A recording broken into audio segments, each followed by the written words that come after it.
Let's be honest, I love my crafting corner. It has been the birthplace of some amazing projects I've created. But looking around at this little nook, I thought to myself, I can do better than this. Or more specifically, I can do better and still be on a budget.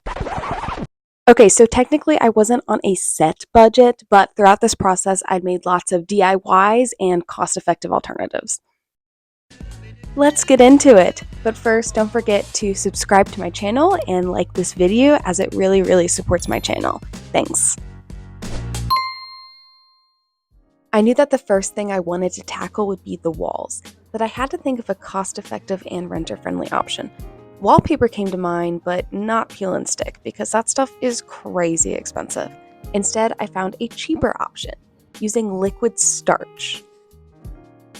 For this method, you use fabric as the wallpaper and liquid starch as the glue that holds it all together. Basically, it creates this renter-friendly option, which is super easy to put on, and supposedly it's super easy to take off too without damaging your walls. So I knew I had to give this a try.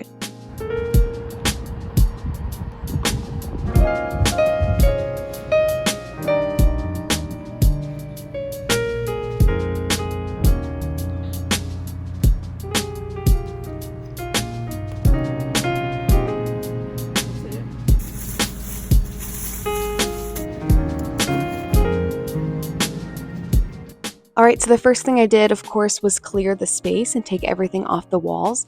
Then it recommended that you mop or wipe down your walls to get rid of any dust or debris, or in my case, some spider webs, which will help the wallpaper stick better to your actual walls. Next, I hung up the fabric to the wall using some push pins just to give myself an idea of what it was going to look like, and also to figure out what kind of pieces I would need to cut out to make sure that it all fit.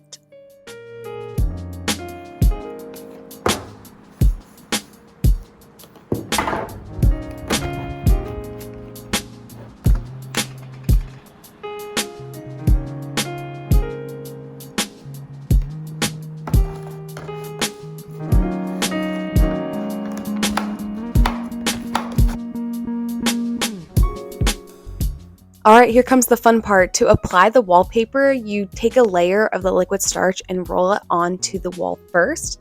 Then you press your fabric onto that, and you're going to roll on top again with the liquid starch. So essentially, you're going to be making a liquid starch sandwich with the fabric in the middle. This seemed to work quite well, but afterwards I did actually come up with another way to apply that was a lot quicker and easier on my part, and I'll explain that later in the video.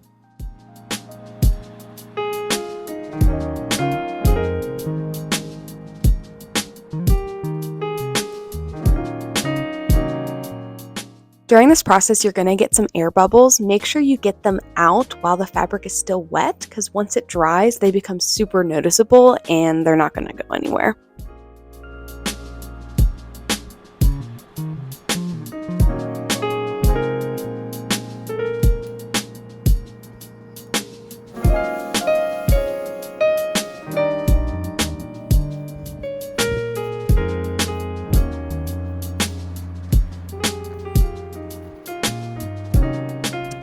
For the next wall, I was going to need around 9 yards of fabric, so I wanted to try to think of a more cost-effective way to do this.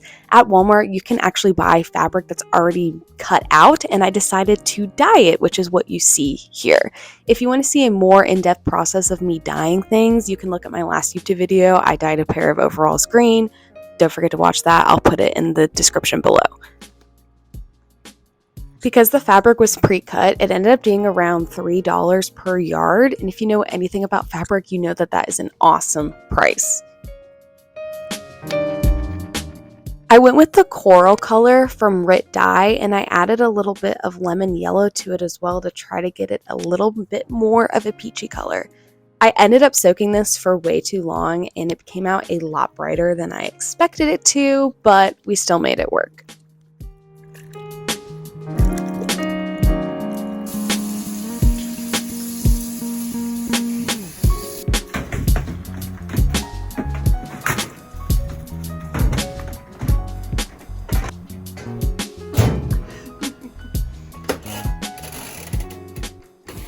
After a good wash and a dry, this is what the fabric ended up looking with. It was a little bit splotchy, but I kind of like that it gave the wall some character.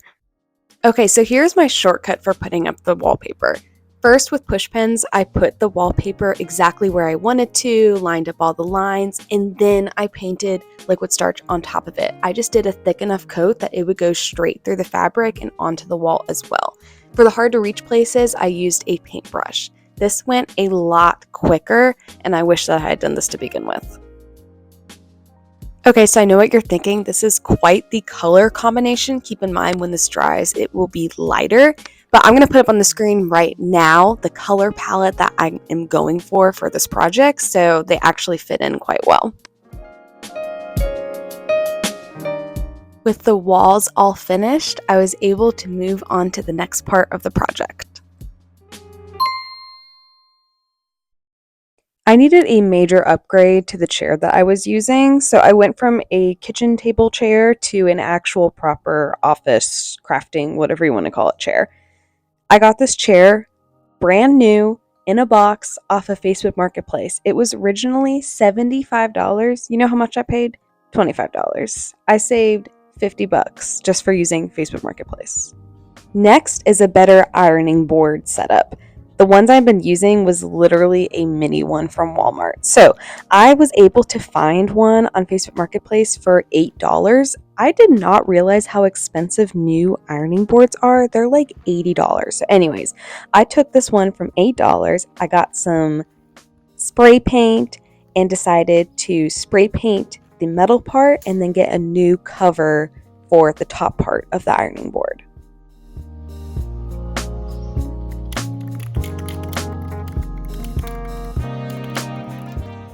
I went with this fun green color for the base of the ironing board, and I didn't actually get a clip of this, but for the ironing board cover, I went with this really pretty lilac purple, which I think you'll see at the end of the video.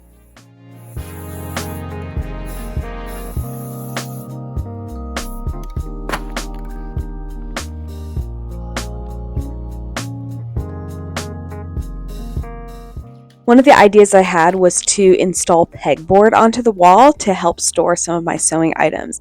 Now, I did buy these new. I tried looking for pegboard on Facebook Marketplace, but there weren't any close to me, and I wasn't about to drive 5 hours just for some pegboard. So I went ahead and splurged. I got these metal ones at Walmart. I can't remember exactly how much they were, but it ended up being not too bad. I spray painted them this really pretty lilac purple color to match the ironing board cover.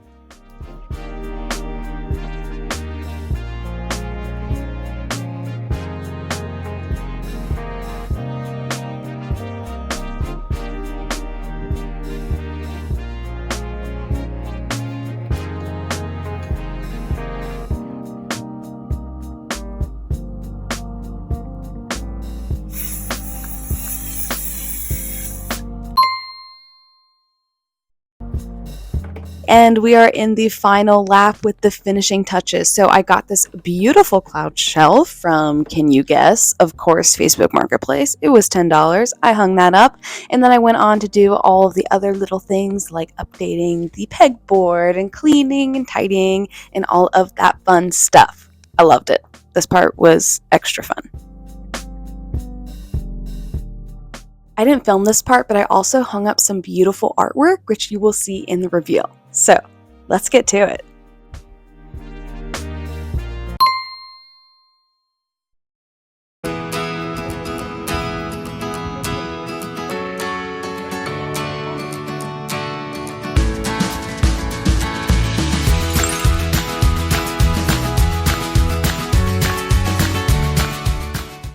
I loved how this space turned out. I was able to update this little corner just by using DIY and finding a lot of things secondhand. I know that I'm going to be creating a lot of super fun things in the next coming months in this little space. Leave a comment down below if you have any questions, and once again, please like and subscribe to this video as it really supports my channel. Thank you so much for watching, and I'll see you in the next one. Bye!